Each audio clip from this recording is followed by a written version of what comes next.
Hi there. Hi, I'm Lyra. And I'm a dragon breeder. This little guy here is Scorkai. He's just a baby now, but one day he'll grow up to be a giant. Today, S'more and I will be taking you through the process of making this little guy. So my passion is making physical models. By that I mean something you can touch, pick up, and hold in your hand. So this little video is going to be about the process of taking this 3D model I sculpted at ZBrush and bringing them into reality. Painting them, adding fun details like some moss on the rock, and so I can put them on my shelf where he can keep me company while I make more characters to print out and paint. The dream is to sell these models on Etsy or make the STL files downloadable, but regardless, I'm just having fun, and I hope you enjoy kind of coming along this little journey with me. Please give us a like, subscribe, and leave a comment too. S'more gets the zoom yes anytime somebody leaves a comment. So after I printed out my little dragon, I first needed to clean him up. There were little burrs left over from the support structure that's generated to kind of hold things together while it's printing.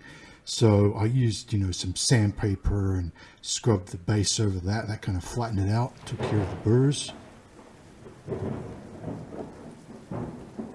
Once the parts are cleaned up, it's time to glue them together. So to glue resin prints, I recommend this Maxi Cure with a 10 to 25 second cure time. The proper name is cyanoacrylate, and yes, I had to practice saying that.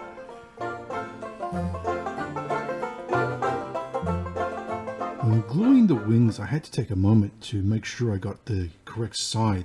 They'll look symmetrical, but they're not. Now, I recommend test fitting before you glue stuff. Okay, so here's the model all glued together, and yeah, there are some gaps, some seams due to the model being made in parts. So I'll fill those with putty.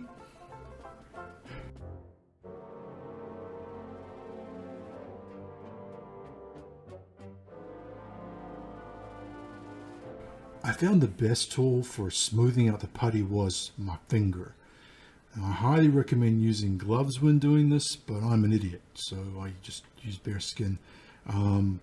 Once the putty was dry, I used a small file just to clean the rough parts up.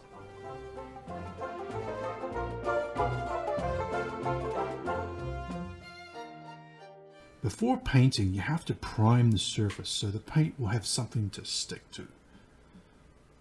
So I'm using enamel paints. So I primed him using Tamiya Surface Primer. The stuff is really good, and he is now ready to paint. Now, I haven't really tried acrylics on models yet, but it does seem like most modelers these days are using acrylics, so we'll have to give them a go, but not this time. Using an airbrush, I started by giving the dragon a base coat of dark orange brown. Next, I used a lighter orange to catch the highlights and enhance the modeling. In particular, I tried to simulate the effect of transmitted light on the wings by making the wings much lighter and more saturated where the light might show through the thin skin. This is what he looked like after the initial base coats. S'more, you have gotten quite fat. Yeah, it's true. I did let myself go over the last few years. I think that's why I've been avoiding filming myself and using avatars like Leora instead. So, if I lose some weight, I might have to fire Leora. So sorry about that. Yeah, sure. We'll see. Now the really fun part. I switched to a good old-fashioned paintbrush. For the scales of his underbelly, I mixed a little white with orange to keep the colors analogous. This took a little while, and I had a lot of time to think about the meaning of life and stuff while I was doing this, and what the hell am I doing here?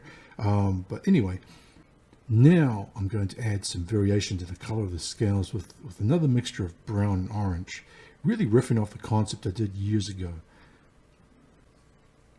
I sculpted the iris with a concave, which makes it easier to paint. I used a light blue straight out of the bottle for this. It was tricky to paint the eyes because at this point I had drunk way too much coffee and I was starting to shake a bit. I used a nice flat brush to paint the rock he's sitting on. For the pupils, I used my favorite trick, which is a black pen. It's great for small details like this.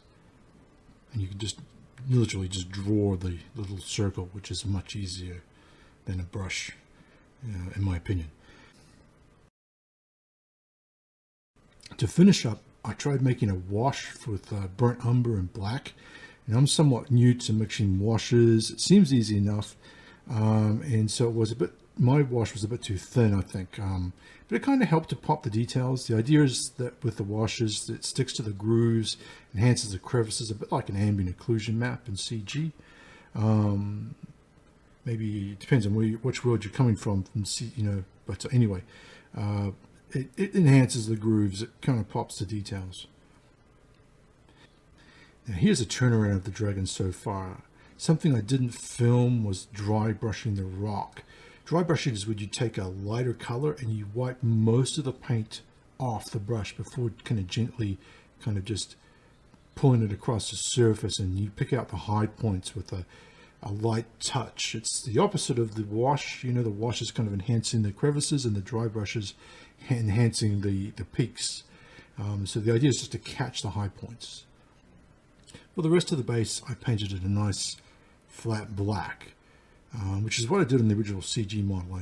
I'll leave a link at the end here.